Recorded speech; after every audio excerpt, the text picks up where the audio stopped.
proteção de Deus, declaro aberta a sessão desta Câmara Criminal no dia de hoje, 2 de fevereiro de 2023, quinta-feira. Ordem administrativa, leitura, discussão e aprovação da ata anterior. Também aprovo unanimidade. Expediente. Excelência. Pois não resumo. Natal, 20 de janeiro de 2023. Senhor presidente, completamos mais um ano de vida e o melhor presente foi ter recebido de todos vocês mensagens de felicitações pelo meu aniversário. Muito obrigada, Aderson e Zélia. Somente. Indicações e propostas. O presidente deseja boa tarde aos colegas presentes. Agora, a doutora Naide Pinto, terceira procuradora de Justiça, que mais uma vez vem colaborar conosco nos trabalhos. E como cumprimento os presentes na pessoa do doutor advogado Roberto Silva Medeiros, ele primeiro que chegou na sessão, do OAB da Paraíba. E os demais também sintam-se cumprimentados. Cumprimento os servidores na pessoa da doutora Ana Dir, a nossa redatora de ata. E na ordem administrativa, propor moção de congratulações pelo natalício do desembargador Rafael Godeiro, que ocorreu no último dia 1º, e também do desembargador Expedito Ferreira, que ocorrerá no dia 24. Em votação. Doutor Edilson. Proposta.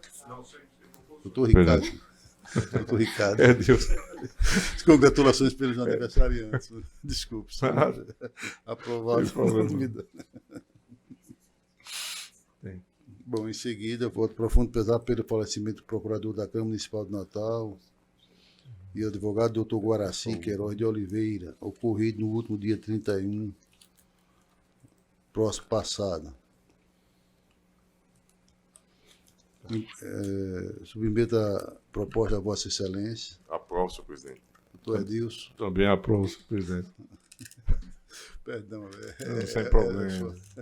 Doutor Ricardo Tindou, que está aqui escrito. Acho que é emoção. Bom, ainda para proposições e indicações, concedo a palavra ao desembargador Glauber Rego. Senhor presidente, ontem eu estive no estado vizinho, estado irmão, a Paraíba, prestigiando lá a posse dos novos dirigentes, e uma solenidade bastante prestigiada.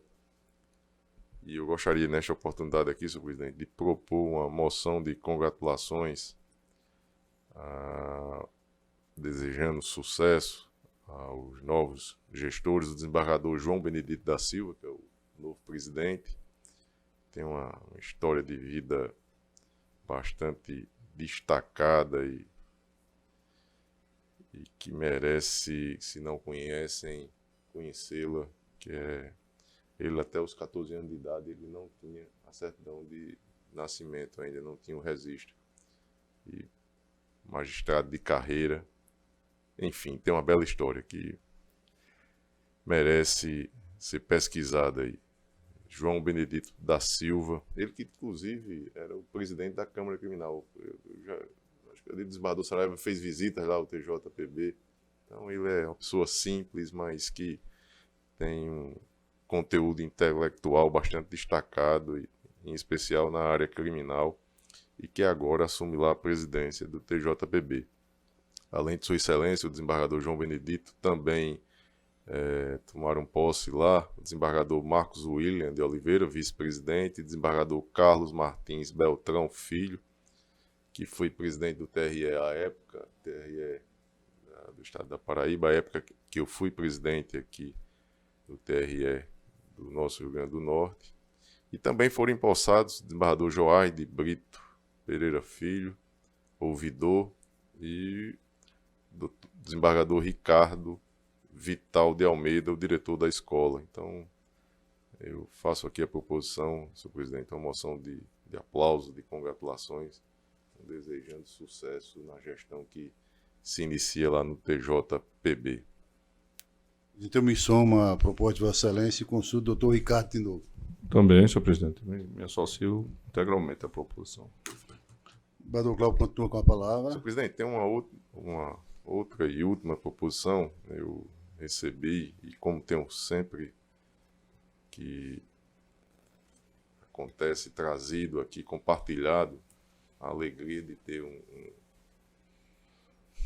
conterrâneo, né, que dedica o seu tempo ao estudo, e acontece agora com o advogado que sempre presente aqui na tribuna, doutor Gabriel Bulhões Nóbrega Dias, e ele que é autor da obra Um Novo Paradigma na Advocacia Criminal Brasileira. Então, ele que estudou a investigação defensiva, uma inovação aqui em matéria processual criminal, né, a nossa legislação, e ele que está aí, que trabalhou, né, nessa matéria, e eu faço aqui esse registro, essa moção de aplausos e congratulações ao advogado Dr. Gabriel Bulhões Nóbrega Dias por conta do lançamento aí do seu livro. Pois não, presidente, eu tive a oportunidade também de receber um exemplar.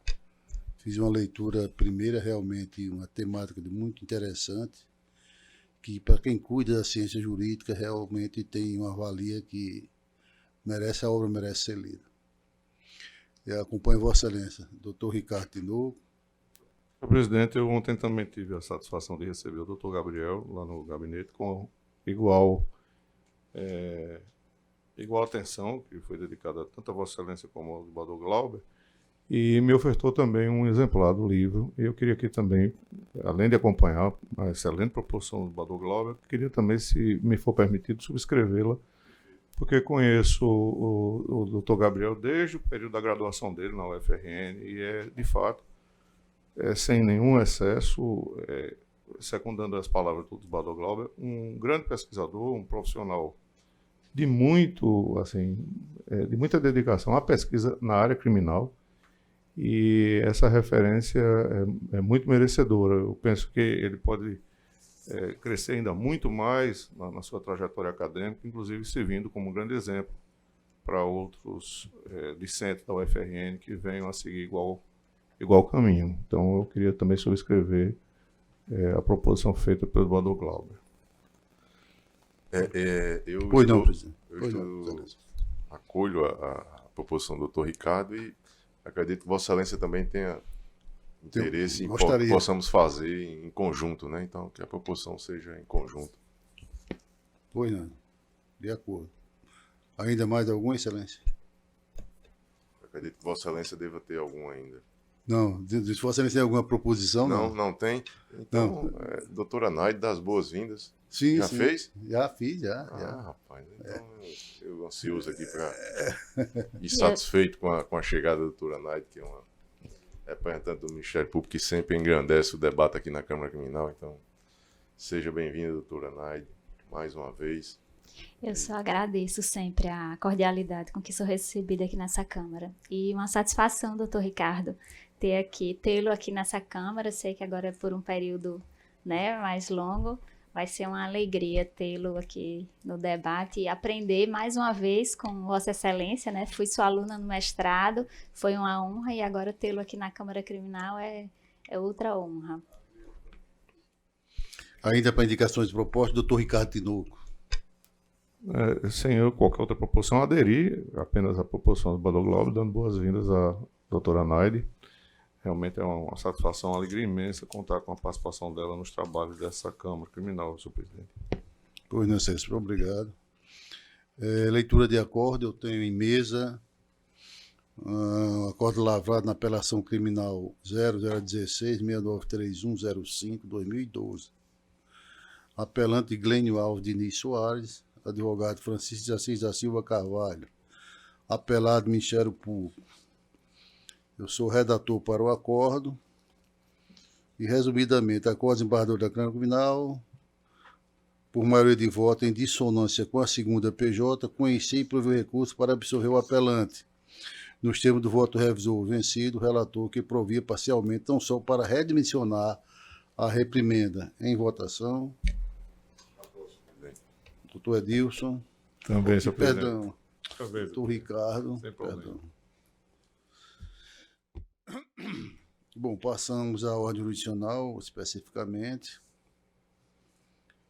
Senhor presidente, na Pois ordem não, administrativa, e aproveitando aí, que talvez alguém, de todos os advogados aqui conheçam, mas ao confundir doutor Ricardo com doutor Edilson, Vossa Excelência está elogiando, né? Doutor Edilson Pois é.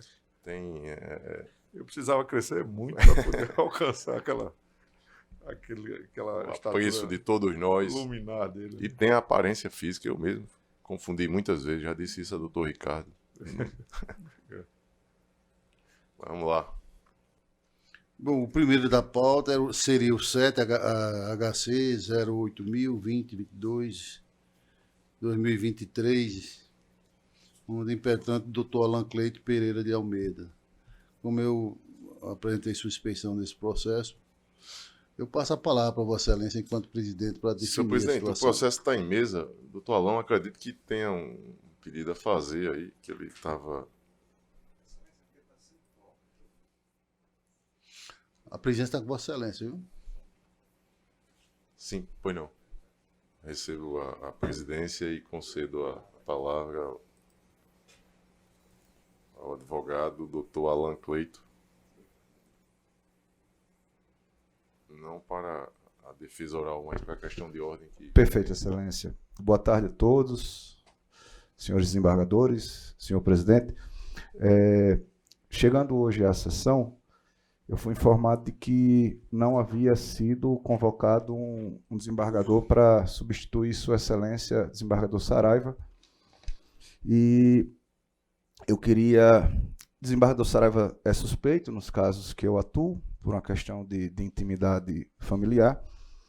E considerando, Excelência, que existe um parecer favorável do Procurador-Geral de Justiça, eu queria pedir à Sua Excelência, desembargador relator, que, se fosse possível, assim como já tem feito em vários casos, o STJ, o STF, enfim, outros tribunais, inclusive esse egrégio Tribunal de Justiça, eu queria pedir que Vossa Excelência julgasse monocraticamente, tendo em vista a possibilidade de conceder liberdade a uma pessoa que está presa. É nesse sentido que eu quero me manifestar, agradecendo a atenção dos senhores. Pois não, doutor Alan. O processo, o substituto, né, que seria aí para formação do quórum, ele não foi convocado em razão do habeas corpus, que não tem pauta, é colocado em mesa, e a convocação, o regimento diz para que ela aconteça com antecedência de até 48 horas, não é isso? 24 horas. E aí não foi possível fazê-lo, mas o processo está em mesa, e com relação ao pedido para que seja concedida a ordem, esse pedido ele tem uma natureza cautelar, liminar, e já o pedido liminar ele foi analisado anteriormente, a liminar foi indeferida, então eu não vejo razão para que possa monocraticamente atender ao que pede o impetrante e conceder a ordem. Então, senhor presidente, eu indefiro esse pedido formulado pelo impetrante, o processo continua em mesa e fica aguardando aí a composição completa para que possamos julgar na próxima sessão. É a minha decisão, que fica registrado, obviamente, em ata. E eu devolvo a presidência a Vossa Excelência. Obrigado. Alguma manifestação? Pedido. Eu digo com relação ao posicionamento de Vossa Excelência, ele... Não tem debate, é verdade, verdade. Perfeito. Ana, ok? Percebeu. Pronto, só constar, conforme eu dei, que foi concedida a palavra e foi indeferido o pedido, ok? Bom, em seguimento é o número 6 da pauta, habeas corpus, número 081-50-75-48-2022, impetrante Alexandre Magno de Alves de Souza, paciente Pedro Lins Alves. da relatoria do desembargador Glauber Rego. Isso é assim mesmo, senhor presidente. Sustentação oral do doutor advogado Alexandre Mago, não é isso? Sim, excelência. Vossa Excelência dispõe de 10 minutos, excelência. Excelentíssimo senhor presidente dessa Câmara Criminal, desembargador Saraiva Sobrinho, excelentíssimo senhor desembargador Glauber Rego, excelentíssimo senhor doutor Ricardo Tinoco, boa tarde a todos, serventuários, colegas, demais pessoas que nos assistem. Trata-se de um habeas corpus, objeto advindo de uma representação policial, da autoridade policial, no inquérito ainda não concluído, advindo da comarca ocorrente na comarca de Pau dos Ferros.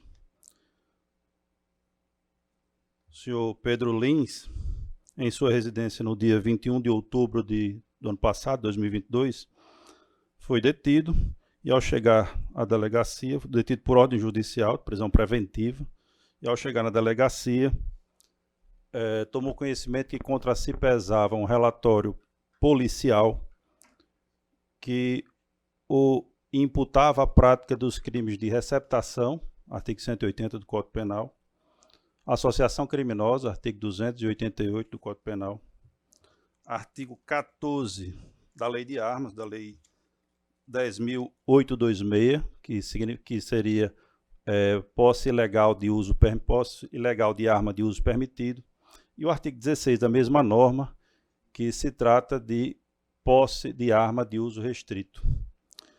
Pois bem, chegando à delegacia, ele tomou conhecimento que, na verdade, o inquérito tratava de fatos acontecidos no mês de agosto, em que a polícia, em diligência, e isso consta do relatório que serviu de pedido à prisão preventiva, em diligência dia 9 de agosto de 2022, buscando conter uma exacerbação advinda de uma medida protetiva contra um cidadão que o relatório se refere como Zezinho, teria chegado a um sítio e, chegando ao sítio, os policiais teriam visto vários homens correndo. O relatório diz exatamente o seguinte: noticiam os autos, e vou pedir a Vossa Excelência a licença para ler. Noticiam os autos que, na data da lavratura do flagrante, que já adianto que não é o flagrante do paciente, policiais diligenciavam a fim de localizar a pessoa conhecida como Zezinho, acusado de ter agredido a ex-companheira na cidade de Francisco Dantas. Durante a busca, os policiais receberam a informação de que Zezinho estaria na chácara Rodolfo, situado no sítio Torres, no município de Pau dos Ferros, e teria saído em um veículo Gol de cor prata. Imediatamente, os policiais civis se dirigiram ao local indicado. Ao chegarem, perceberam que o portão da propriedade estava entreaberto e logo visualizaram vários homens correndo e pulando o muro, além de duas armas longas postas em cima de uma mesa plástica. Houve um susto por parte dos policiais, que não imaginavam que naquele local estava reunida uma quadrilha de bandidos, mas mesmo assim conseguiram deter um dos integrantes, um indivíduo conhecido como Bibi, pessoa que responde a várias ações penais. Além das armas de propriedade, foram encontrados materiais explosivos próprios para explosão de caixas bancárias, baldes de grampos, usados pelos bandidos para dificultar a perseguição por parte da polícia, um veículo Gol de cor prata, e assim segue o relatório. A partir das investigações da prisão desse cidadão chamado Bibi, prisão essa acontecida dia 9 de agosto, foi retido o celular, com autorização judicial foi quebrado o sigilo do celular e começou-se a uma investigação. Bibi preso em flagrante com todo esse material. Não vou discutir a questão da investigação, porque a investigação, ela, inclusive, continua em aberto até hoje. Se chegou ao nome do paciente Pedro Lins por conta de uma alcunha, que inclusive ele não reconhece, de Maguinho.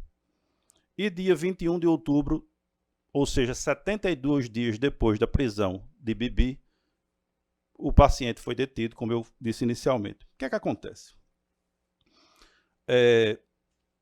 É consagrado, e aliás todos nós, desde que entramos nas faculdades de Direito, sabemos disso, nós temos um corolário ideal no direito, que é a normatividade. Essa normatividade bem o sabe inclusive o doutor Ricardo, que é estudioso da área, ela comporta alguma elasticidade de interpretação, mas essa elasticidade ela tem limites. Né? Kelsen dizia que existe uma moldura normativa na interpretação e que nós podemos até dar elasticidade aos conteúdos, mas sempre vai haver um limite lógico e material para a interpretação da norma. O Código de Processo Penal, no artigo 303, inciso 1, estabelece um requisito objetivo para a prisão preventiva. Só podem ser presos preventivamente aqueles que sejam acusados de crime cuja pena máxima exceda a 4 anos.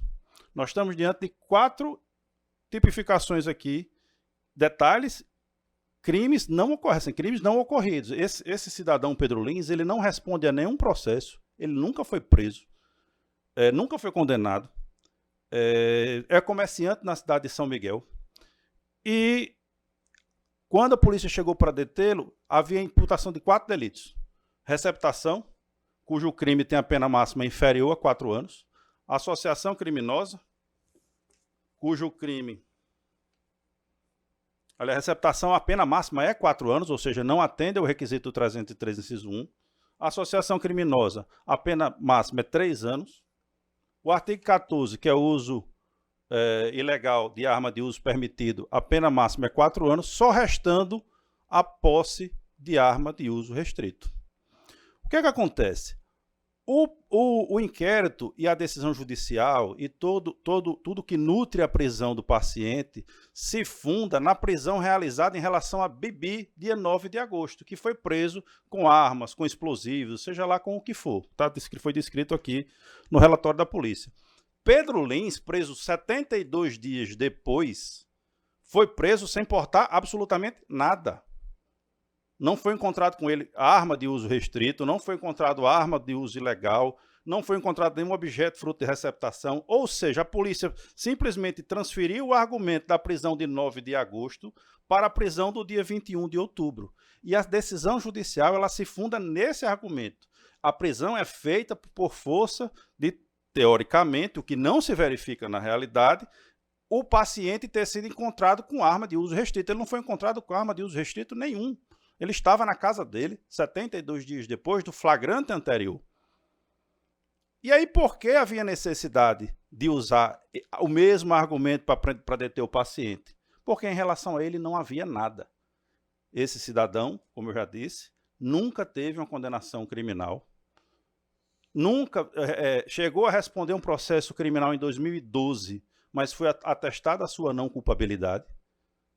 E estava tranquilo em casa, inclusive disse que um dos fundamentos da prisão é que havia um risco dele ser evadido do local. Não tinha nada contra ele. Ele estava na casa dele, foi detido na casa dele, o endereço informado constante. Então, excelências, desse ponto é elastecer por demais da razoabilidade a possibilidade de se imputar a alguém a prisão preventiva por um fato que absolutamente não aconteceu conforme demonstra o próprio relatório da polícia, que pediu a sua prisão. Agora, é evidente que o relatório da polícia diz o seguinte, não, se ele ficasse solto, ele ia se juntar com aquele pessoal, que na verdade nem se prova que ele estava junto no sítio, porque a polícia disse que viu homens correndo, não identificou nenhum, somente o que foi detido. E aí a polícia diz, não, mas aí pode ser que ele faça parte de um grande grupo, que chama-se Novo Cangaço, e etc, etc. Enfim, passamos para a linha de subjetividade da autoridade policial.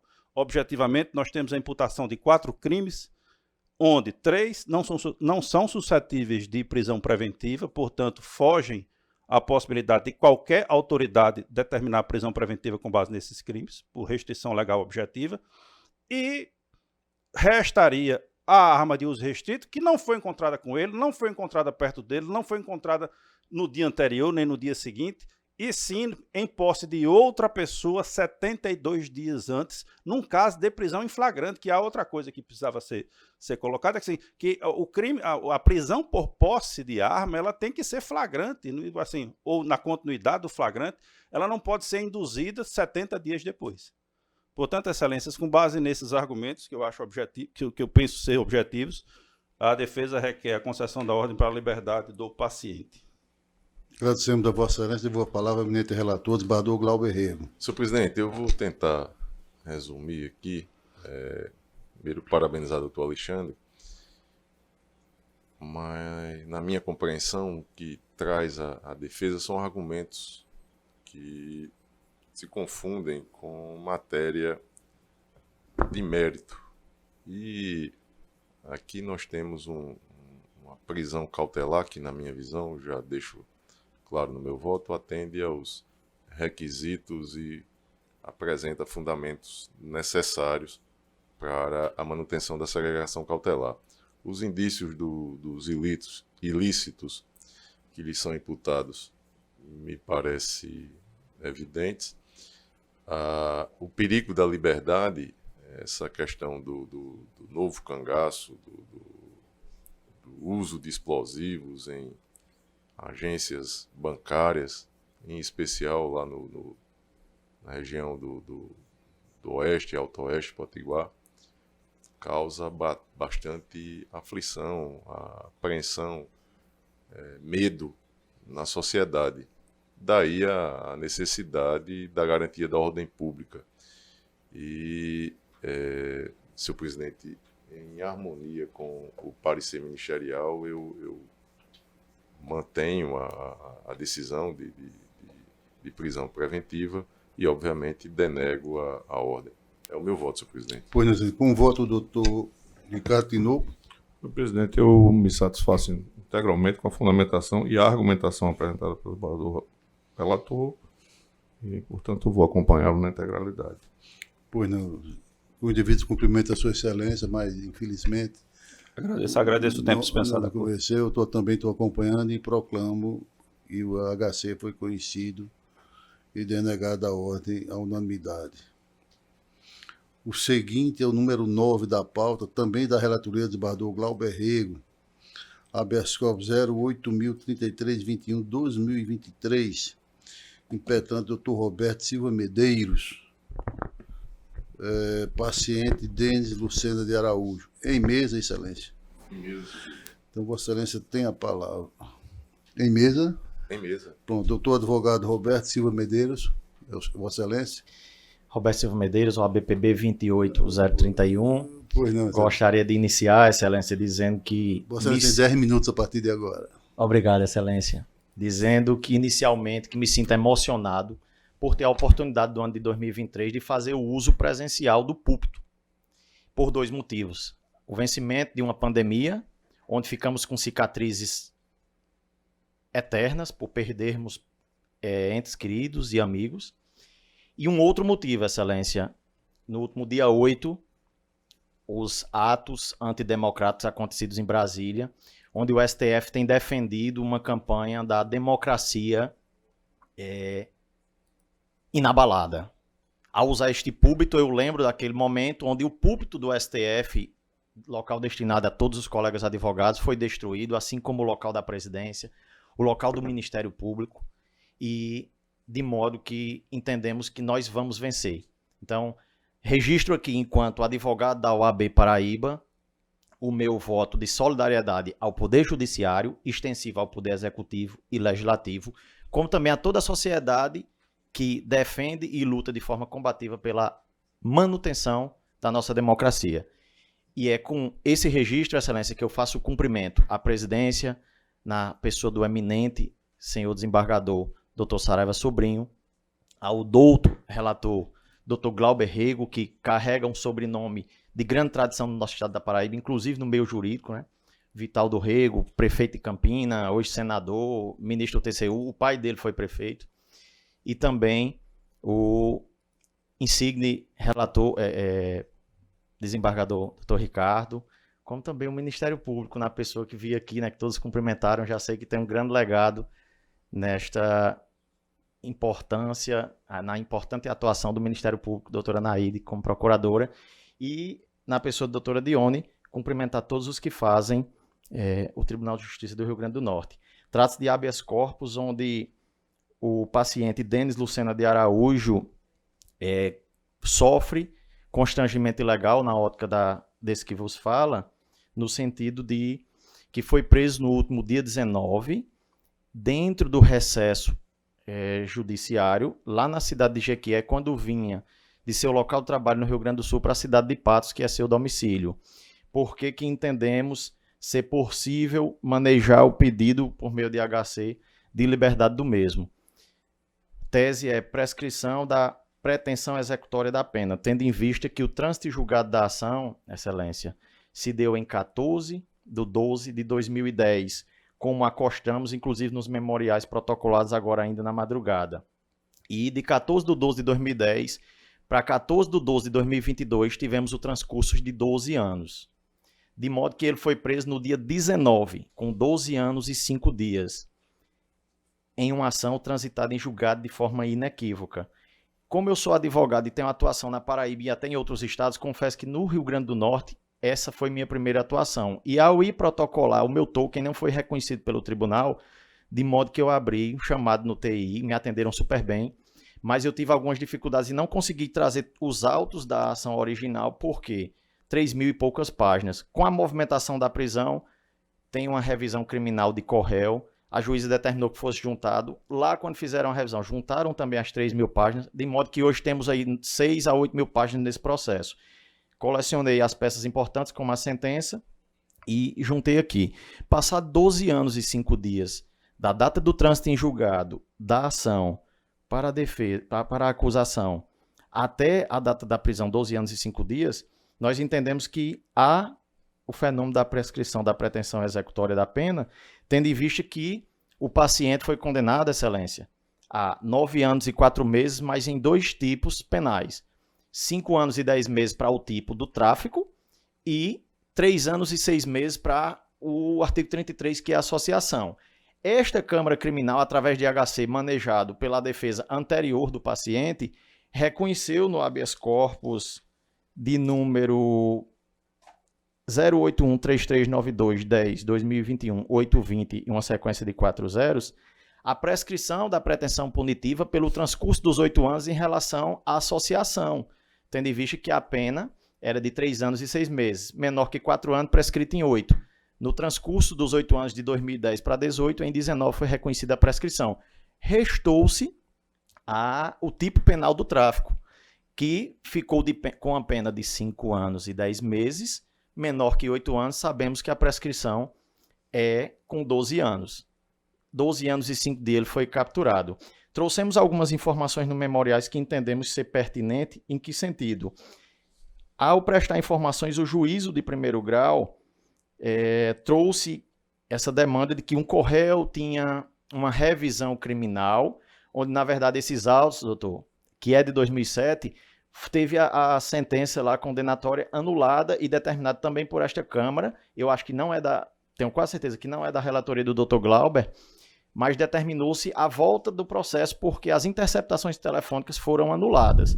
De modo que eu fiz manifestação no primeiro grau, alegando todas essas situações, inclusive o pedido de extensão da revisão, mas aleguei também a prescrição da pretensão executória e o juízo, houve aqui uma cota o parecer do Ministério Público, foi no sentido de supressão de instância, mas nós pedimos sim. No recesso judiciário, nosso único caminho era o Tribunal de Justiça. E tivemos acesso, estamos hoje aqui julgando um HC, que o primeiro grau, infelizmente, não nos dá a resposta. Inicialmente era ausência de prestação jurisdicional. Recesso judiciário, nós fizemos o pedido lá, Excelência, e o Ministério Público foi favorável ao nosso pleito e sugeriu que a demanda era complexa da revisão, que ia estender para alguns corréus, como também da prescrição que nós suscitamos.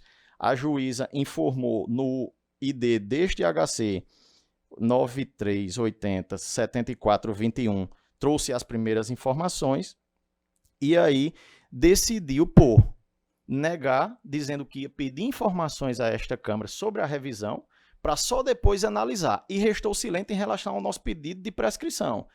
Manejei embargo de declaração, simplesmente o juízo não julga até hoje. O Ministério Público de primeiro grau disse que era favorável, peço licença aqui para ler o fim do parecer, onde ele diz que entende que existem vários réus, mas abro aspas, manifesta-se o Ministério Público favorável aos pedidos de revogação de prisões e dos respectivos mandados outrora expedidos em desfavor dos acusados, notadamente o senhor Denis Lucena de Araújo, ora paciente, e o senhor Resivaldo Gomes de Souza, que é quem manejou o corréu, que manejou a revisão criminal. No entanto, o juízo entendeu por negar, e o mais estranho, Existe um córrego de nome Flávio Verdun, está nas informações do ofício do juiz de primeiro grau 93817421, que ela disse que, por ter sido cumprido a prisão do senhor Denis e outros, entendia que não ia soltar. Mas o senhor Flávio Verdun, que nunca foi encontrado e tem mandado de prisão cadastrado no BNMP, ela entendeu que poderia determinar o contramandado. Eu acho que o prejuízo maior é para quem está preso. Nós temos aqui prescrição. Eu aleguei a extensão da revisão, ela disse que ia analisar depois de informações deste tribunal. Eu aleguei que se voltar lá para a ação de conhecimento, que vamos para o ano de 2007, vai estar prescrito de forma concreta, porque se ele pegou 9 anos e 4 com essas frações que eu falei, no dia que vem uma nova sentença vai estar prescrito. E aí disse que se ela não entendesse porque é proibida reformar-se em pés, ele não tem como pegar uma pena maior do que a que ele já pegou, e está prescrito. Que ela reconhecesse, se não fosse no caso concreto, já que a instrução iria voltar, que ela reconhecesse a prescrição virtual. E por fim eu disse, se a senhora não entende, se Vossa Excelência não entende por prescrito a pretensão punitiva, que a pretensão punitiva que reconheça a pretensão executória, a prescrição da pretensão executória. Por quê? Se ela não reconhece que a sentença vai voltar e tramitar pela revisão, que reconheça a pretensão executória. São 12 anos e 5 dias. De modo, Excelências, que chegando aqui ao final, eu fiz uma observação no memorial protocolado na madrugada, que tem um erro material nas informações que ela mandou e no próprio texto fica claro. Mas ela chega no início a dizer a prisão preventiva. Não existe prisão preventiva. O réu, conforme sentença, que está nos autos, no ID 17748227, página 37, fala da parte do Denis, ele teve o direito de recorrer à liberdade. Então, desde então, ele está em liberdade. Por que esse tempo todo acabou que chegou na prescrição? O mandado de prisão não estava no BNMP, o processo era físico. Quando digitalizaram, tanto que foi para o BNMP dia 28 de novembro, ele foi encontrado dia 19. Ele vivia a vida dele e a defesa não informou que tinha mandado de prisão, acabou que aconteceu, mas está prescrito. Excelências, encerro requerendo dessa forma, que diferente de como pugnou o MP, por não conhecer por supressão de instância, existe sim o pedido lá e não foi julgado, há uma omissão. É uma matéria, conforme o CPP, artigo 61, cognoscível em qualquer fase do processo, que seja concedida a ordem e deferida a expedição do mandado. Agradeço, Excelência. Agradecemos a Vossa Excelência, devo a palavra ao eminente relator. Senhor presidente, voto simples, eu estou acolhendo aqui a preliminar suscitada pelo Ministério Público. É compreensível que no recesso não tenha conseguido fazer o seu protocolo, obviamente, estava em recesso, mas tinha um plantão no primeiro grau para atender as matérias de urgência. E a impetração ela aconteceu aqui, como disse aí na tribuna o advogado, direto no Tribunal de Justiça. E até mesmo eu estou passando aqui novamente todo o processo, eu não consigo visualizar uma decisão que pudesse ser enfrentado aí a sua natureza de que pudesse caracterizar um ato ilegal a justificar a concessão da ordem de habeas corpus. Então, em resumo, a matéria ela deve ser necessariamente enfrentada no primeiro grau. O inconformismo comporta um recurso próprio, que é o agravo em execução penal, e no caso concreto aqui, nós não temos uma decisão que comporte já o enfrentamento extraordinário em habeas corpus. Então, eu acolho a preliminar suscitada pelo Ministério Público, senhor presidente, e não conheço da ordem impetrada. Pois não, excelente. Como o doutor Ricardo Tinoco.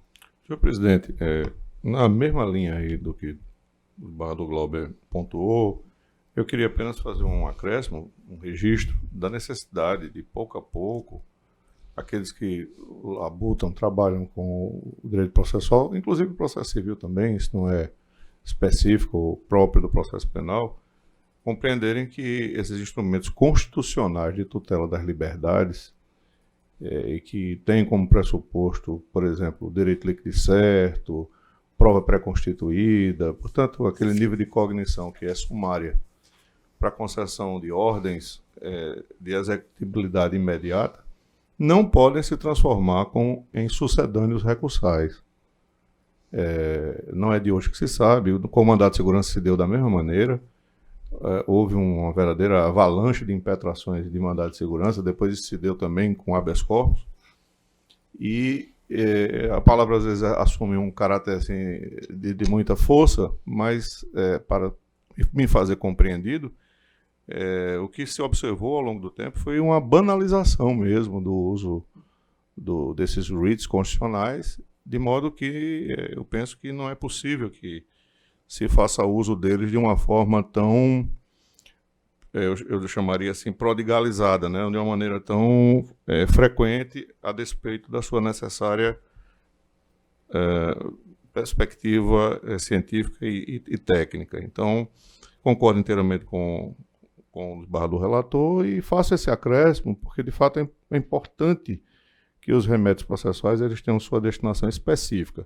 Sem falar naquilo que o Eduardo Glauber disse muito bem, há um rol taxativo de recursos para cada hipótese de decisões que precisam ser reexaminadas. Então, aqueles princípios todos, né, que nós conhecemos, unirrecorribilidade, taxatividade, servem para que se observe isso.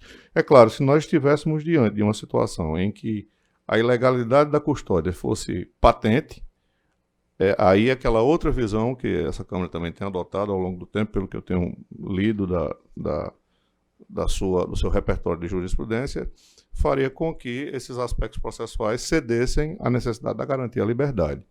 Mas me parece que não é o caso e, em sendo assim, eu vou acompanhar integralmente o relator acolhendo a preliminar suscitada pelo Ministério Público. Pois não, com os devidos cumprimentos, doutor advogado, eu também tive essa visão enquanto vogal para analisar toda essa matéria e me somo aos demais votos e faço a proclamação nesse sentido. Ordem conhecida, ordem não conhecida. Gostaria de agradecer a oportunidade, Excelência. Um abraço. Agradecemos a Vossa Excelência. Bom, faremos agora o julgamento, não havendo mais pedido de sustentação. Senhor presidente, Vossa Excelência pode reabrir a ordem administrativa? Com certeza, Excelência. Passou aqui e poderia passar presidência. Passar a presidente de Vossa Excelência? Pois não, Excelência. É uma honra. Eu assumo e faço aqui o registro que no próximo dia 20, doutor Ricardo, nós teremos os festejos do natalício do nosso presidente, desembargador Saraiva Sobrinho. Então, obviamente, ele encabulado ainda não convidou a todos nós para as comemorações, mas certamente o fará. E aqui nos cabe desejar saúde, felicidades, coisas boas na sua vida, presidente. Então, o nosso abraço, a nossa saudação e que Vossa Excelência tenha vida longa e que continue sendo abençoado. É o nosso desejo aqui, doutor Ricardo certamente compartilha. E tem a palavra, doutor Ricardo. Eu faço das palavras do Bado Glauber as minhas. Eu quero aqui me associar à proposição, desejando muitas alegrias no dia do seu natalício. Será próximo dia 20, né, Badu? E eu desejo aí que esses dois aspectos aí sejam os mais importantes mesmo, vivenciados por Vossa Excelência, né? Muita paz, eu acho que é o que nós precisamos muito, né? E, sobretudo, saúde, né? Exatamente. Saúde é um bem, assim, que receba o meu abraço também. E o Ministério Público tem a palavra. O Ministério Público também se acosta aí aos votos e deseja tudo de melhor para Vossa Excelência, desembargador Saraiva. O senhor é muito querido e a gente deseja tudo de bom. Muitas bênçãos, muita saúde e muita paz no coração. Amém. Advocacia, quem quiser ocupar a tribuna aí. Doutor Alan tem a palavra.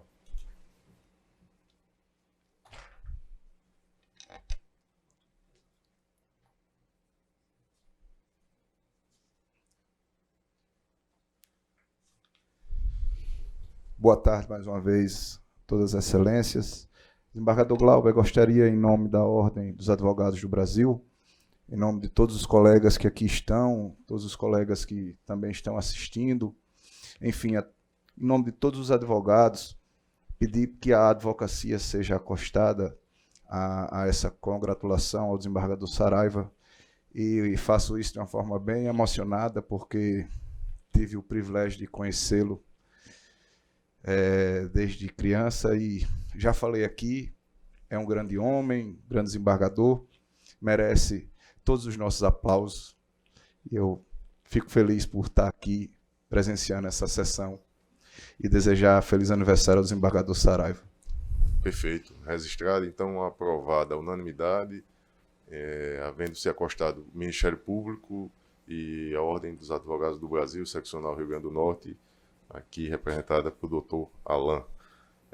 Devolvo a presidência ao desembargador Saraiva Sobrinho e não esqueça de nos convidar para os festejos.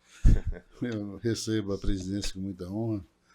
Agradeço a Vossa Excelência essa surpresa, viu? Eu não esperava, não. Eu pensei que passaria desapercebido. Eu agradeço ao doutor advogado pela saudação, o colega doutor Ricardo, que se somou, e a eminente procuradora, com muita alegria, também manifesta essa mudança de idade. Que Deus, que assim seja, pelo que aqui foi dito. Muito obrigado a todos. Retomando a ordem jurisdicional, o julgamento, faremos agora de julgamentos em blocos. Em bloco, iniciarei com os da minha relatoria, são poucos, estão aí constantes. Eu não tenho nenhuma modificação a fazer de Bardot Glauber, como vota, os votos da minha relatoria. Senhor presidente, eu também não tenho nenhuma divergência. Deixe-me só conferir aqui se nessa pauta não. Sem divergência, senhor presidente, acompanhe integralmente. Sem divergência. Ok. Como voto o doutor Ricardo? Senhor presidente, eu queria fazer aqui um registro. Logo ao ensejo do início da sessão, eu fui comunicado Mas estavam já. da juntada de documentação em duas impetrações específicas. São documentos novos que foram acostados pelos impetrantes, respectivamente nos habeas corpus de número 13 e 17 da pauta. E, em razão dessa superveniência dessa juntada, por cautela, eu preferi retirar de mesa esses dois, de números 13 e 17. Inclusive, havia o pedido de última hora de sustentação dos Pois advogados. e eu acho que, por cautela, é conveniente que se tire de mesa para um exame mais aprofundado. Pronto, então, não mesa. Não mesmo. 13 e 17, comunicar aos advogados que pediram sustentação. No tocante aos demais, sem nenhuma observação ou alteração a fazer. Pronto, então a proclamação é feita nos termos dos votos propostos. Doutor Ricardo, Agora, senhor presidente, pois não? no número 5, Sim. está em mesa, doutor Ricardo? Número 5. É o que está com pedido de vista, não é isso? De Vossa Excelência. Isso, então, perfeito. Tem um pedido de vista do Vossa Não, eu Excelência. estava achando estranho aqui sem. Pronto, agora. Geralmente fica lá no final, estava logo no início. Em votação em bloco, os votos de Vossa Excelência, as propostas de voto de Vossa Excelência. Perfeito. Está em mesa aí, eu ratifico. O Ministério Público, alguma observação, doutora? Não há? Então.